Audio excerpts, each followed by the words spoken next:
बिस्मिल्लाहिर्रहमानिर्रहीम। अस्सलाम वालेकुम स्टूडेंट, कैसे हैं आप सब। उम्मीद है आप सब खैरियत से होंगे। क्लास 9 चैप्टर नंबर 9 स्टार्ट किया था, nature of physics.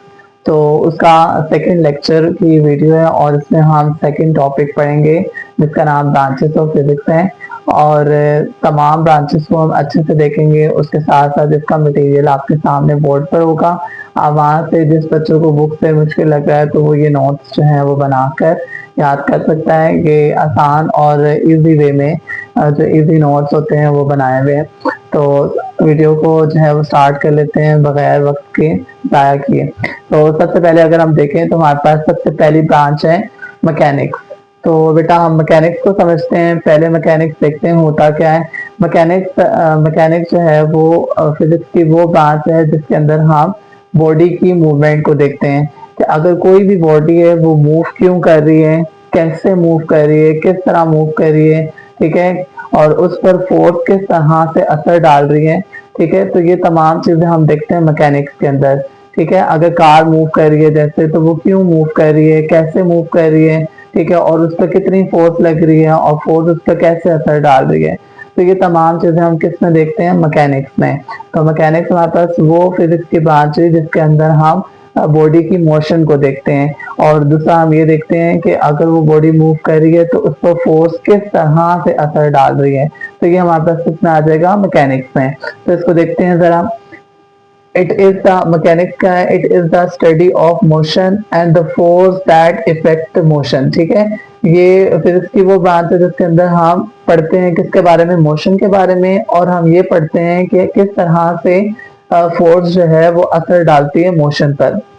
For example जैसे लिखा मूविंग कार, जैसे कार मूव कर रही है तो वो किस तरह से मूव कर रही है, क्यों मूव कर रही है और उसके ऊपर क्या फोर्स असर कर रही है। इसी तरह फ्लाइंग बॉल हो गया, फिर जो फॉलिंग बॉल हो गया, उसके अलावा फ्लाइंग बर्ड्स हो गया, ये जो परिंदे हैं ये उड़ रहे हैं तो ये कैसे मूव कर रहे हैं, क्यों मूव कर रहे हैं, इन पर कितनी फोर्स असर कर रही है। ये तमाम चीजें किसमें आ जाती हैं, मैकेनिक्स में। उसके अलावा दूसरे नंबर पर हमारे पास जो ब्रांच है वो कौन सी है, हीट एंड थर्मोडायनेमिक्स। बेटा हीट एंड थर्मोडायनेमिक्स सिंपल है, ये फिजिक्स की वो ब्रांच है जिसके अंदर हम पढ़ते हैं कि हमारे पास हीट जो है वो किस तरह से एक जिस्म से दूसरे जिस्म में मुंतकिल हो रही है और हीट किस तरह पैदा होती है, किस तरह किसी भी बॉडी के अंदर से ट्रैवल करती है। तो ये तमाम चीजें हम किस में पढ़ते हैं, हीट एंड थर्मोडायनेमिक्स के अंदर। तो मेन मकसद हमारा हीट एंड थर्मोडायनेमिक्स क्या है, वो ब्रांच है फिजिक्स की जिसके अंदर हम हीट से मुतल्लिक पढ़ते हैं, हरारत के मुतल्लिक पढ़ते हैं कि कोई भी तवानाई है, हीट तवानाई है, वो किस तरह से जो है वो एक जिस्म से दूसरे जिस्म में मुंतकिल हो रही है। तो ये तमाम चीजें हमारे पास किसमें आ जाती हैं, हीट एंड थर्मोडायनेमिक्स में। इसको देखते हैं जरा। It deals with the heat energy and transfer of heat from one body to another body. For example boiling of water, heat engine. जैसे बॉइलिंग ऑफ वाटर उसने कहा है तो आप देखें जैसे हम पानी को हीट करते हैं तो सबसे पहले हीट जो है वो हम दे रहे हैं तो वो किस तरह से जो है वो पतीली के अंदर अगर हमने पानी लिया हुआ है हम उसको हीट देते हैं तो पतीली के अंदर जो पानी होता है उसके अंदर हीट वो अपने अंदर अब्जॉर्ब करना शुरू कर देते हैं, फिर अब्जॉर्ब होता है, फिर उसके बाद वो किस में कन्वर्ट हो जाता है, स्टीम में। तो हम देख रहे हैं कि हीट किस तरह से मुंतकिल हो रही है। उसके अलावा हमारे पास तीसरे नंबर पे जो टाइप आ जाती है या सॉरी ब्रांच आ जाती है, दैट इज अकास्टिक। हम देखते हैं हमारे पास जो अकास्टिक है वो अकास्टिक फिजिक्स की वो ब्रांच है जिसके अंदर हम साउंड के बारे में पढ़ते हैं कि साउंड किस तरह से बनता है, किस तरह से पैदा होता है, किस तरह से फैलता है, उसकी खुसूसियात क्या है। ये तमाम चीजें साउंड से रिलेटेड जितनी भी चीजें हैं वो तमाम चीजें हम किस में पढ़ते हैं, अकास्टिक फिजिक्स की ब्रांच अकास्टिक में पढ़ते हैं। तो यहाँ भी देख लेते हैं अकास्टिक क्या है। It deals with the sound and its properties. For example speaker sound, school bell. ये तमाम छोटी छोटी एग्जांपल्स हैं, सादी सी एग्जांपल्स के। जैसा स्कूल में बेल बजती है तो वो किस तरह से आवाज को गूंजती है, आवाज किस तरह गूंजना शुरू हो जाती है। तो ये तमाम चीजें जो साउंड से रिलेटेड हों वो हम किस में पढ़ते हैं, अकास्टिक में पढ़ते हैं। नेक्स्ट हमारे पास जो ब्रांच है वो है ऑप्टिक्स। सबसे पहले अगर हम ऑप्टिक्स को देखें तो ऑप्टिक्स का मतलब होता है विजिबल लाइट। अब ऑप्टिक्स के अंदर हम क्या करते हैं कि जो हम वो लाइट, वो रोशनी जो कि हम देख सकते हैं उसके बिहेवियर के बारे में पढ़ना जो है वो ऑप्टिक्स में आ जाता है। लाइट किस तरह बिहेव कर रही है, लाइट कितनी फॉल हो रही है, कितनी रिफ्लेक्ट हो रही है, ठीक है, किस तरह से पास हो रही है, किस तरह से बैक आ रही है, किस तरह से रिफ्लेक्शन हो रहा है, ये तमाम चीजें फैलती कैसे हैं, ठीक है। लाइट तो ये तमाम चीजें किस में आ जाती हैं, ऑप्टिक्स के अंदर आ जाती हैं। लाइट से रिलेटेड, विजिबल लाइट से रिलेटेड जो भी चीजें हैं, जो भी प्रॉपर्टीज हैं उसकी याद है, या जो भी है वो सारा कुछ इसमें आता है, ऑप्टिक्स में आ जाता है। फॉर एग्जाम्पल अगर हम देखें तो हमारे पास मिरर हो गया, लेंसेज हो गया, ग्लासेस हो गया, रेनबो हो गया। जैसे रेनबो है वो किस तरह से बनता है, ठीक है, उसमें किस तरह लाइट जो है वो मुख्तलिफ कलर्स में जो है वो चेंज हो जाती हैं। तो ये तमाम चीजें हमारे पास इसमें आ जाती हैं, ऑप्टिक्स के अंदर आ जाती हैं। नेक्स्ट हमारे पास जो ब्रांच है वो देखें तो इलेक्ट्रोमैग्नेटिज्म है। इलेक्ट्रोमैग्नेटिज्म क्या होता है? इलेक्ट्रोमैग्नेटिज्म फिजिक्स की वो ब्रांच है जिसके अंदर हम इलेक्ट्रिक करंट और मैग्नेट के बिहेवियर को पढ़ते हैं कि इलेक्ट्रिक करंट और मैग्नेट जो है उनका आपस में क्या ताल्लुक है, या वो मिलकर किस तरह से बिहेव करती हैं, ठीक है। लाइक फॉर एग्जांपल जैसे इलेक्ट्रिक मोटर है, तो इलेक्ट्रिक मोटर हमारे पास क्या है, वो करंट, इलेक्ट्रिसिटी और मैग्नेटिज्म दोनों से चल रही होती हैं। तो उस अब हम जब ये दोनों मिलती हैं तो हमारे पास मोटर रन करता है। जनरेटर भी जो है वो मैग्नेटिज्म और इलेक्ट्रिसिटी दोनों के ताल्लुक की वजह से चल रहा होता है। तो इट मीन्स कि जिसमें हमारे पास इलेक्ट्रिक करंट और मैग्नेटिज्म आ जाएगा, दोनों मिलकर रन करेगा, तो मिलकर काम करते हैं, तो हमारे पास जो है वो इलेक्ट्रिक मोटर्स, जनरेटर्स वगैरह जो है ना वो चलते हैं। तो हमारे पास इलेक्ट्रोमैग्नेटिज्म क्या हो गया, मैग्नेट और इलेक्ट्रिक करंट का जो है ना वो साथ उनका ताल्लुक जो है ना पढ़ना, इलेक्ट्रिसिटी से मुतल्लिक कोई भी चीज पढ़ना, मैग्नेटिज्म से मुतल्लिक इन दोनों के रिलेशन के मुतल्लिक कोई भी अगर आपने चीज पढ़नी है तो आप को कौन सी ब्रांच पढ़नी पड़ती है, इलेक्ट्रोमैग्नेटिज्म पढ़नी पड़ती है। नेक्स्ट अगर हम देखें तो हमारे पास क्वांटम मैकेनिक्स है। तो क्वांटम मैकेनिक्स हमारे पास क्या है, क्वांटम मैकेनिक्स वो ब्रांच है फिजिक्स की जिसके अंदर हम जो है वो बिहेवियर पढ़ते हैं, किनका, पार्टिकल्स का। कौन से पार्टिकल्स का? जो एटॉमिक और सब एटॉमिक लेवल्स पर होते हैं। लाइक हमारे पास एक एटम है, तो एटम के अंदर इलेक्ट्रॉन, प्रोटॉन, न्यूट्रॉन ये सारे होते हैं। तो हम इनके बिहेवियर को जब पढ़ते हैं, या इनसे भी कोई छोटे अगर पार्टिकल्स मौजूद हैं तो उनके बिहेवियर को पढ़ना हमारे पास क्वांटम मैकेनिक्स में आ जाता है, ठीक है। तो जैसे हमारे पास it explain the behaviour of particles at atomic and subatomic levels. For example atom हो गया, इलेक्ट्रॉन, न्यूट्रॉन, प्रोटॉन, ये तमाम जो है वो हमारे किस में आ जाते हैं, हमारे पास क्वांटम मैकेनिक्स में आ जाते हैं। अब हमारे पास जो 7 ब्रांच है वो हमारे पास कौन सी है, रिलेटिविस्टिक मैकेनिक्स। रिलेटिविस्टिक मैकेनिक्स क्या है, study of very high speed motion and gravity. For example देखें हमारे पास रिलेटिविस्टिक मैकेनिक्स क्या है, ये फिजिक्स की वो ब्रांच है जिसके अंदर हम पढ़ते हैं कि अगर कोई ऑब्जेक्ट स्पीड की लाइट से जो है ना, स्पीड की लाइट के बराबर तेज चलना शुरू कर जाए, तो उस पर जो है ना वो, उस पर जो टाइम होता है वो सुस्त पड़ जाता है, टाइम कम होना शुरू हो जाता है, स्लो हो जाता है, ठीक है। इसी तरह ग्रेविटी भी उस पर स्लो हो जाती है, जिसकी स्पीड जो है वो लाइट की स्पीड के बराबर हो जाए। तो इसी को हमने टाइम डायलेशन भी कहा था प्रीवियस वीडियो में, स्कोप ऑफ फिजिक्स से मैंने पढ़ा था, तो उसके अंदर मैंने टाइम डायलेशन बताया था। तो टाइम डायलेशन भी यही है।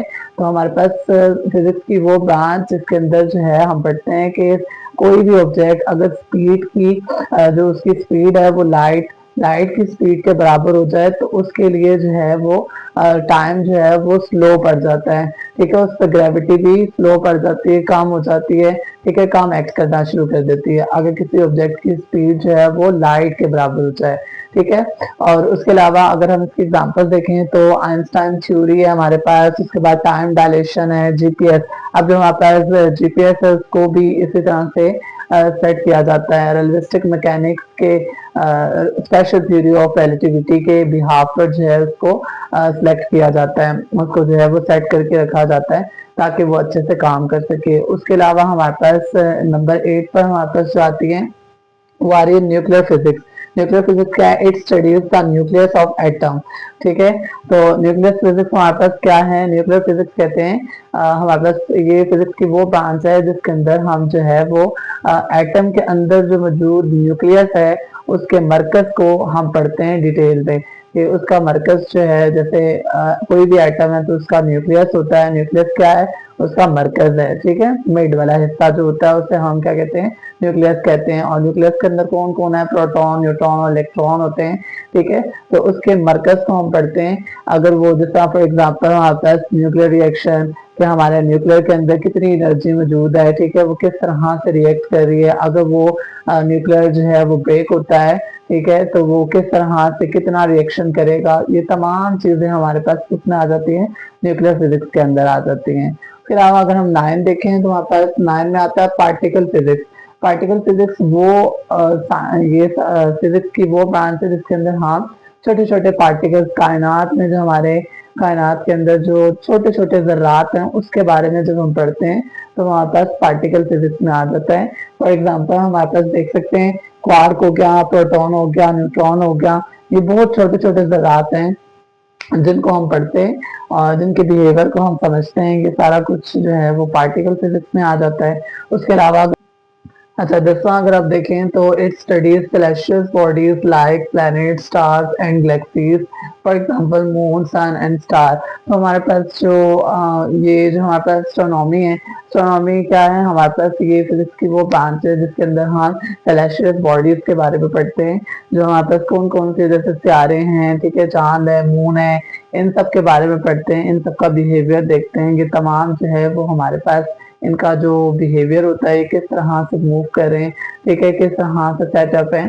तो ये तमाम जितना भी इसके रिलेटेड जो होता है वो सारा हम जो है वो किस में पढ़ते हैं, एस्ट्रोनॉमी में पढ़ते हैं, ठीक है। मतलब स्पेस की ये समझ सकते हैं, ये कहा जा सकता है कि स्पेस का जो बिहेवियर है, स्पेस के अंदर जो खिला के अंदर जो हमारे चांद, मून, तारे, ग्लेशियर्स ये सारे मौजूद हैं, इनका जो बिहेवियर पढ़ना है ना वो किसमें आ जाता है, यहाँ पर एस्ट्रोनॉमी में। अच्छा बेटा, अब हमारे पास जो है वो 11वीं जो है वो ब्रांच है, वो हमारे पास क्या है, कॉस्मोलॉजी है। कॉस्मोलॉजी को हम पहले समझ लेते हैं बेटा। कॉस्मो का मतलब होता है यूनिवर्स, कायनात, ठीक है। तो कॉस्मोलॉजी में हम जो है वो कायनात के बारे में पढ़ते हैं कि हमारी यूनिवर्स जो है, जो कायनात है वो कैसे बनी, हमारी दुनिया किस तरह बनी, उसका आगाज कैसे हुआ, ठीक है। और उसके अलावा हम इसमें पढ़ते हैं कि हमारी जो दुनिया है उसका स्ट्रक्चर क्या है, ठीक है, कायनात का जो बिहेवियर है वो क्या है। उसके अलावा हम इसमें ये भी पढ़ते हैं कि हमारे पास जो कायनात है, जो हमारी यूनिवर्स है, उसके अंदर किस तरह से जो फ्यूचर में होने वाले जो काम है वो कैसे होने,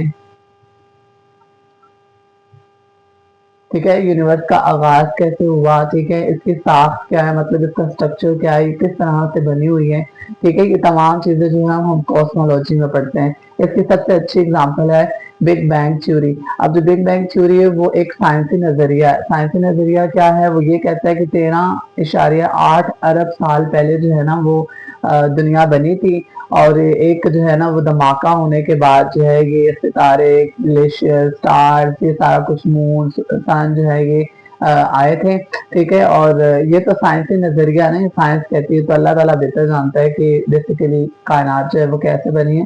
तो कॉस्मोलॉजी सिंपल इन वर्ड्स क्या है कि हमारे पास कायनात का बिहेवियर पढ़ना, उसकी साख के बारे में पढ़ना, उसका आगाज कैसे हुआ और उसका मजीद फ्यूचर में मुताला करना जो है ना वो कॉस्मोलॉजी में आ जाता है। फिर डेफिनेशन को देख लेते हैं।